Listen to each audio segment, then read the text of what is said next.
करते हैं board paper 2017 से क्वेश्चन नंबर 23। तो ये जो क्वेश्चन नंबर 23 है ये चैप्टर 5 अरिथमेटिक प्रोग्रेशन से लिया गया है। इसके अंदर कह रहा है if the ratio of the sum of first n terms of two APs is 7n + 1 is to 4n + 27 then find the ratio of their ninth terms.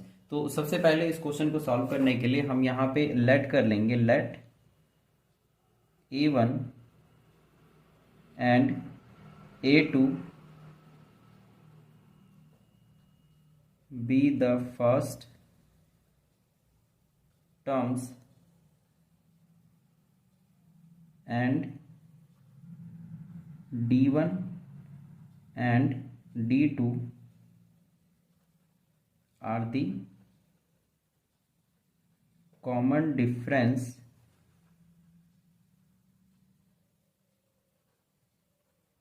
of two APs।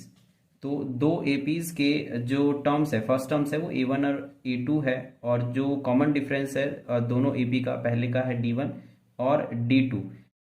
तो यहाँ पे जो ये टू एपीज है, अगर हम इसका सम of N terms निकालें तो sn और sn का जो रेशियो होगा ये हो जाएगा n/2 2a1 + n-1 × d। और इसी तरीके से दूसरे एपी का सम ऑफ एन टर्म्स अगर निकालेंगे तो वो भी n/2 और 2a2, क्योंकि फर्स्ट टर्म हमने a2 माना था, और n-1 और d2, ये t1 और ये d2 हो जाएगा। तो n/2 और n/2 क्योंकि सेम नंबर पे आ रहे दोनों टर्म्स, मतलब सम ऑफ एन टर्म्स, तो इसीलिए हम यहाँ पे n/2 कैंसिल कर सकते हैं। तो अब यहाँ पे sn और sn का जो रेशियो है ये हो जाएगा, अगर हम इसको 2 से डिवाइड करते हैं न्यूमरेटर और डिनोमिनेटर को, तो ये हो जाएगा 2a1/2 + n-1/2 और d1। तो 2 से 2 यहाँ पे कैंसिल हो जाएगा। इसी तरीके से अगर नीचे हम डिवाइड दें 2a2/2 + n-1/2 और d2 को, तो ये हो जाएगा इस तरीके से a2 + n-1/2 d2। तो इसको हम एक बार और साफ साफ लिख लेते हैं। ये हो जाएगा a1 n-1/2 और d1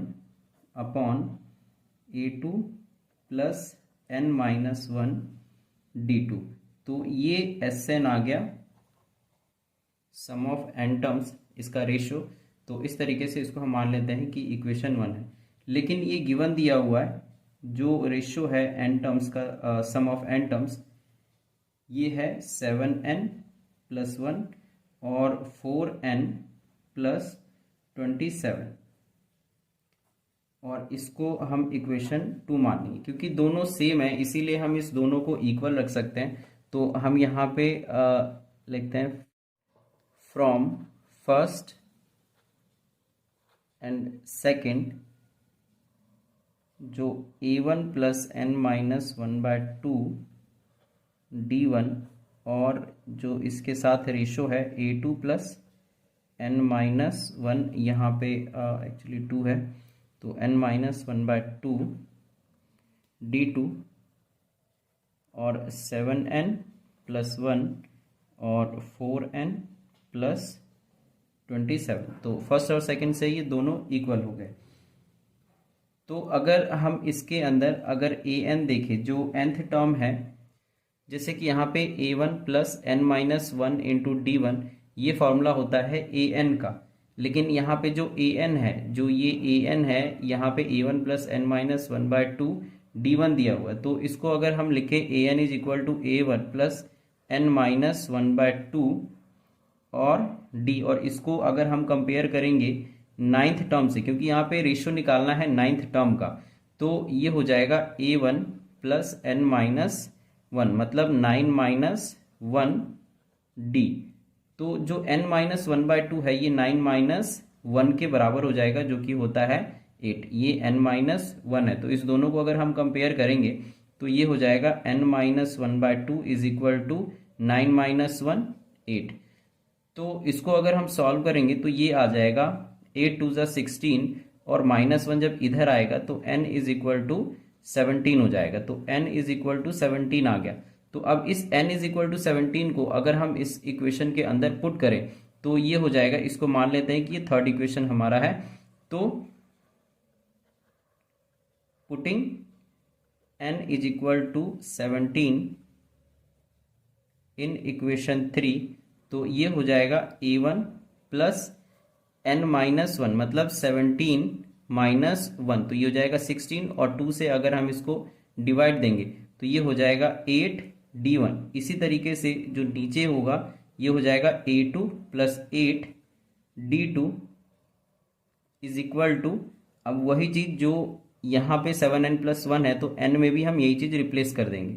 तो 17 प्लस 1 अपॉन 4 17 प्लस 27। अब इसको सॉल्व करके आ जाएगा 17 7 119 प्लस 1, तो ये हो जाएगा 120 और यहाँ पे 17 4 ये होता है 68।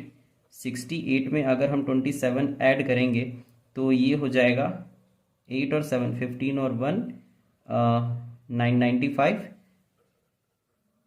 और यहाँ पे a1 प्लस 8d1, तो यहाँ पे साफ साफ पता लग रहा है ये जो फॉर्मूला है ये a9 का है, a9 upon a9।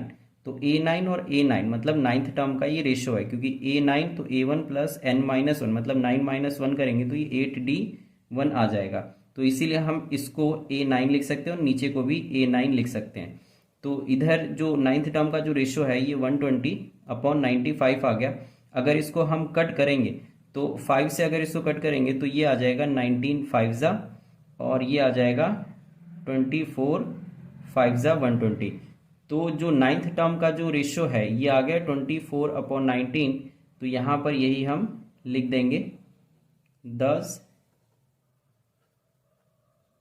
Ratio of ninth term of